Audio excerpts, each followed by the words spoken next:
जो कि language pedagogy का होता है वो कौन सा है, वो है रीडिंग यानी कि पठन। पठन क्या होता है उसको समझते हैं। देखिए, अगर आपको इस तरीके से धड़ धड़ धड़ धड़ अक्षर बोले जाएं जिनसे कोई अर्थ नहीं निकल रहा है तो वो पठन नहीं कहलाएगा। आप किताब खोल के सामने बैठ जाएं और ख्यालों में खोए रहें, वो भी पठन नहीं कहलाया जाएगा। आप कोई किताब पढ़ रहे हैं, आपने उसको जो है डिकोड कर दिया, यानी उसमें जो लेटर्स थे उनको बोल दिया, मगर आपने जब उनके साथ कोई अर्थ नहीं जोड़ा तो वो रीडिंग नहीं कहलाएगा। तो रीडिंग कहलाता है अर्थ जोड़ना, मीनिंग मेकिंग एक्टिविटी है ये। ठीक है। अब अगर हम बात करें लिखी हुई सामग्री को पढ़ते हुए उसका अर्थ ग्रहण करना यानी उसे मीनिंग निकालना, उसके बाद भाई आप एक स्टैंड लेते हैं, मंतव्य स्थिर करते हैं और उसके अकॉर्डिंग आप व्यवहार करते हैं, तो वो कहलाता है आपका पठन कौशल। अब पठन के होते हैं भाई प्रकार। एक होता है आपका सस्वर पठन, यानी कि आप साथ के साथ जो पढ़ाते हैं छोटे बच्चों के साथ, ठीक है, जिसमें आपका प्रोनाउंसिएशन पे ज्यादा बल होता है, उच्चारण पर। व्यक्तिगत पठन यानी कि मैं खड़ी हो गई, ठीक है, और मैं बोलकर पढ़ रही हूँ, बच्चे मेरे पीछे पीछे पढ़ रहे हैं, तो ये कहलाएगा आदर्श पठन, क्योंकि टीचर तो मॉडल होता है। ठीक है, एक व्यक्ति पढ़ता है। एक होता है सामूहिक पठन यानी ग्रुप रीडिंग, जिसको हम समवेत पठन भी कहते हैं। दो या अधिक छात्र साथ में खड़े हो जाते हैं और साथ के साथ पढ़ते हैं, बच्चे रिपीट कर मारते हैं पीछे, तो वो कहलाता है अनुकरण वाचन भी।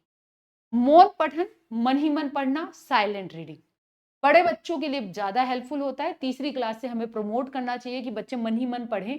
ठीक है, एकाग्रता बढ़ती है, थकान कम आती है, क्योंकि बोल बोल के पढ़ने में तो काफी एनर्जी जाती है। ठीक है, आंख व मस्तिष्क का ज्यादा यूज होता है और आपकी हम ज्यादा देर तक पढ़ पाते हैं। एक होता है गहन अध्ययन यानी इंटेंसिव रीडिंग, जो यूपीएससी की तैयारी करते हैं वो क्या करते हैं, गहन रीडिंग यानी डिटेल में पढ़ते हैं। एक होता है आपका एक्सटेंसिव रीडिंग यानी मोटा मोटा पढ़ना, जैसे कि हम क्या पढ़ते हैं, अखबार पढ़ते हैं। स्कीमिंग यानी सरसरी पढ़ना, जैसे कि हमारा क्या होता है, जैसे कि आपके घर में ब्लेंडर होगा, ठीक है, जिसे आप दही रफड़ते हैं, ठीक है, और उसको रफड़ने के बाद ऊपर क्या आ जाता है, मक्खन आ जाता है।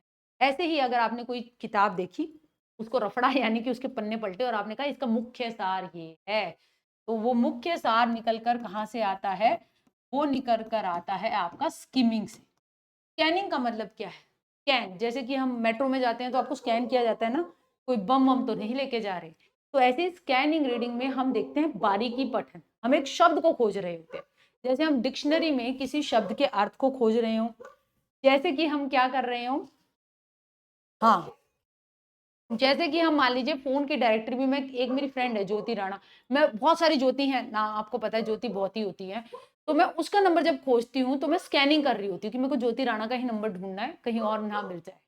ठीक। लाउड रीडिंग बोल बोल कर पढ़ना, साइलेंट रीडिंग मन ही मन पढ़ना, इंटेंसिव रीडिंग बहुत डिटेल में पढ़ना, इससे लोकल कॉम्प्रीहेंशन बढ़ता है, इससे हमारी सक्रिय शब्दावली बढ़ती है, यानी कि जो शब्दावली हम बोलने में और लिखने में प्रयोग करते हैं। एक्सटेंसिव रीडिंग द्रुत पठन ग्लोबल कॉम्प्रीहेंशन के लिए जरूरी है, इससे हमारी पैसिव वोकैबुलरी, निष्क्रिय वोकैबुलरी, जो हमें समझ तो आ जाती है मगर हम बोलते हुए या लिखते हुए उसका यूज नहीं करते। शेयर्ड रीडिंग साझा पठन यानी कि मिलकर जो पढ़ते हैं हम, ठीक है, एक बड़ी सी किताब मैडम ने उठाई, बच्चे भी साथ में बोल रहे हैं, पढ़ रहे हैं, इंटरेक्ट कर रहे हैं। एक होता है डायलॉगिक रीडिंग, समभाषिक पठन, मान लीजिए मैं एक किताब लेके बैठी, गीत के साथ हम उस किताब की हर चीज पे बात कर रहे हैं, संवाद कर रहे हैं, तो वो समभाषिक पठन कहलाता है। ठीक। स्कीमिंग सरसरी तौर पर पढ़ना विहंगम दृष्टि के लिए जरूरी होता है, कम समय में अधिक सामग्री पढ़ लेते हैं। स्कैनिंग बारीकी से पठन कहलाता है, इसको देखिए याद रखिएगा, कंफ्यूज हो जाते हैं हम, स्कैनिंग को हिंदी में बारीकी से पठन कहते हैं, ठीक है, हमें लगता है इंटेंसिव, बारीकी तो इंटेंसिव होगा और बच्चे बहुत क्वेश्चन गलत करके आते हैं, इंटेंसिव तो गहन पठन होता है। ठीक। अब पठन शिक्षण की क्या विधियां हैं, वर्ण विधि, आप भाई वर्ण लिखवा लिखवा कर कि ये क है, ये क है, ऐसे सिखा लो। शब्द विधि, जैसे आपने लिखा कल, चल, तल, पल, मल, ऐसे वाक्य, पूरे वाक्य पढ़ाना सिखा लो। इक्लेक्टिक, भाई सबका अच्छा अच्छा मिलकर सिखा लो। ध्वनि साम्य विधि, समान ध्वनि के शब्द कल, चल, थल सिखा रहे हैं। शब्द विधि में भाई आप इसको देखो और कहो विधि भी कह सकते हैं, जैसे कबूतर का चित्र दिखाया और आपने बोला ये कबूतर है। कविता विधि, जैसे संगीत में आनंद में छोटे बच्चों के साथ जो राइम्स कराते हैं, अनार अमर लाया, साथ में अखरोट भी लाया, तो अ जो आए। इसके बाद संगीत विधि, सहचार्य विधि, मोंटेसरी, जिसमें एक चित्र कार्ड होता है, चित्र के ऊपर एक शब्द लिखा होता है, बार बार उनको दिखाते हैं तो बच्चा एसोसिएशन बना लेता है। SQ3R एक टेक्निक है पठन की, सीटेट में बहुत क्वेश्चन आता है। S यानी सर्वे, Q यानी क्वेश्चन, R यानी पढ़ना, R यानी रिकॉल पुनः स्मरण करना, और R यानी रिव्यू करना। तो ये कई बार फुल फॉर्म यहाँ पे आ जाती है। ऐसे ही हमारी PQRST टेक्निक है जो कि मुफात ने दी थी। पढ़ने से पहले हम प्रीव्यू देखते हैं कि यार हम क्या पढ़ने वाले हैं, मेन आइडिया क्या है, सवाल पूछते हैं क्या पढ़ा मैंने, पढ़ते हैं, ठीक है। पढ़ने के बाद जो पढ़ा उसको समराइज करते हैं और भाई बाद में टेस्ट करते हैं यानी परीक्षण। पठन का आंकलन हम कैसे कर सकते हैं कि सही बच्चा अक्षर पहचान कर रहा है या नहीं। आप सवाल पूछ लो, पढ़ा होगा तो जवाब दे ही देगा, ठीक है। परिचित शब्दों के नाम कार्ड पर लिख दो, बच्चा उन्हें पहचान पाया या नहीं। चित्र कहानी के साथ साथ लिखे शब्दों वाक्यों को पढ़वा सकते हैं।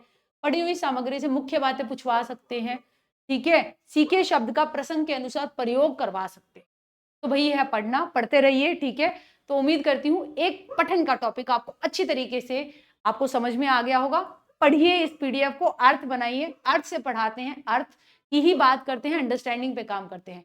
ऐसी ही बेहतरीन वीडियोस के लिए जुड़े रहिए मन्नू राठी यूट्यूब चैनल के साथ। Thank you.